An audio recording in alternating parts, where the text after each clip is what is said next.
মুনাফাসহ আমানত ফেরত এবং স্বাভাবিক লেনদেন চালুর দাবিতে চট্টগ্রামে মানববন্ধন ও বিক্ষোভ মিছিল করেছেন একীভূত 5টি ব্যাংকের আমানতকারীরা। সকালে কোতোয়ালি মোড় এলাকায় বাংলাদেশ ব্যাংকের সামনে এই কর্মসূচি পালন করেন তারা। এ সময় আন্দোলনকারীরা জানান, বাংলাদেশ ব্যাংকের সিদ্ধান্তে গত 2 বছরের মুনাফা কেটে নিয়ে মাত্র 4% বিশেষ সুবিধা দেয়া হচ্ছে। এই নীতির কারণে প্রায় 75 লাখ আমানতকারী ক্ষতিগ্রস্ত হয়েছেন। দীর্ঘদিন ধরে এসব দাবি আদায়ে আন্দোলন করা হলেও সরকার বিষয়টি আমলে নিচ্ছে না বলেও অভিযোগ করেন তারা। 2 বছর ধরে আমানত তুলতে না পারার বর্তমানে পরিবার পরিজন নিয়ে মানবতর জীবনযাপন করার কথাও জানান একীভূত 5 ব্যাংকের আমানতকারীরা।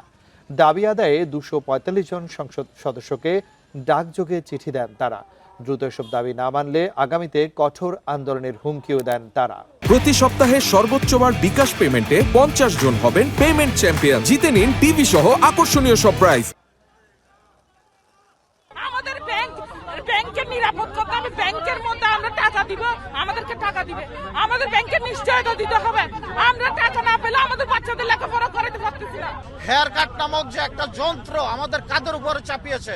আমাদের দাবি দুইটা, হেয়ার কাট বাতিল করেন, হেয়ার কাট বাতিল করে স্বাভাবিক লেনদেন করেন।